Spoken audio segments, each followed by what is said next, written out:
Hey everyone, Travis Robertson, great to be with you again. This is going to be the first in a three-part video series on adding post-sale value. And why is post-sale value important? I believe it's important because so many agents today are transactional in their mindset or transactional in their approach to their clients, meaning that once the transaction is done, they're off chasing the next deal. And it's easy to get caught up in that because the money, the income comes from the close, and after you've closed a transaction, it sometimes feels like, well, I don't want to spend or invest time and energy and money into somebody who can't provide me value or income moving forward, at least on an immediate basis.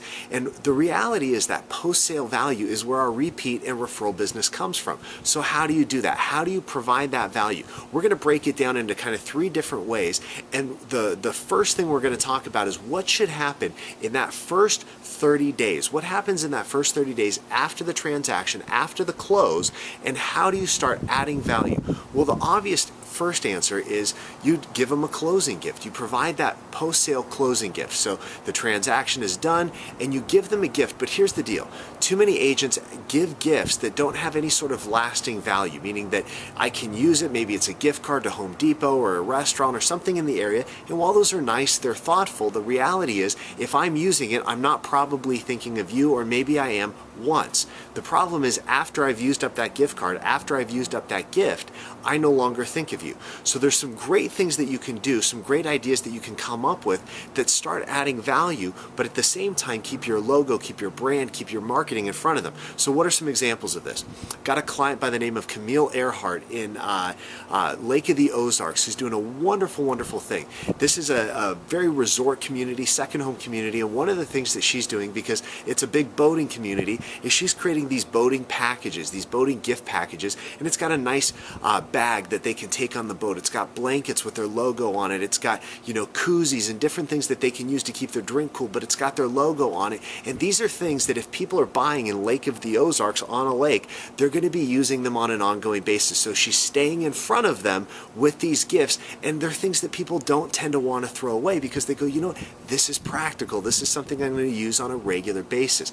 That's a great idea. Something else you could do is you can provide Cutco. If you're not familiar with Cutco, they've got great products, great services, and it's knives that you can get your logo, or cutlery that you can get your logo emblazoned on.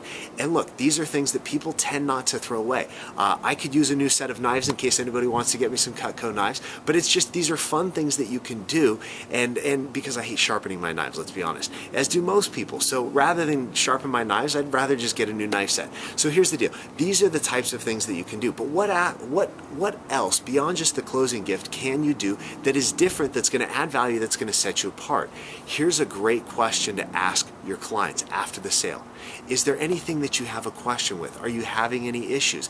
And I would contact them the day they move in, 7 days after they move in, and then 30 days after they move in. 3 different times after the sale to ask them, do you have any questions? Do you have any issues? Are there any concerns? Do you want me to ask the seller anything? Do you want me to ask the buyer anything? Whatever it is, just contacting them after the sale and following up with them. Now here's the thing, whenever I say this, most people freak out and they go, I don't want to call them. Why? Because they might have a problem, right? And the concern is that if I ask them, do you have a problem? And they say yes, now we're spending all this time dealing with something after the close, after we can just wipe our hands of them and move on.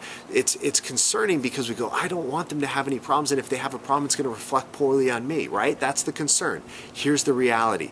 By you taking the initiative, even if they do have a problem, and let's be honest, it may be 1 in 10 or 1 in 20 that are actually going to have any major problems or any big issues, probably even less than that, truthfully. But here's the deal, even if they did have a problem, this is your opportunity to shine in providing them help with their issue.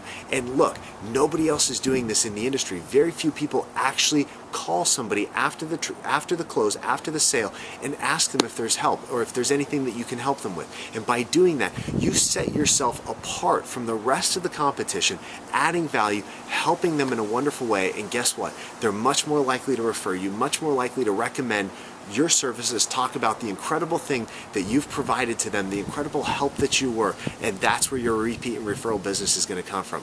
Hope you enjoyed this first video. We've got 2 more coming at you very shortly. Look forward to talking with you. Have a great week. By the way, if you liked the video, do us a favor, and actually I've been told I've been pointing in the wrong corner. Like the video down this way, or you can subscribe. I think it's going to be up here, so you can click the subscribe button. We'd love to get you more of these training videos. Hope all is well. Leave a comment below. Let us know what you're thinking. Take care.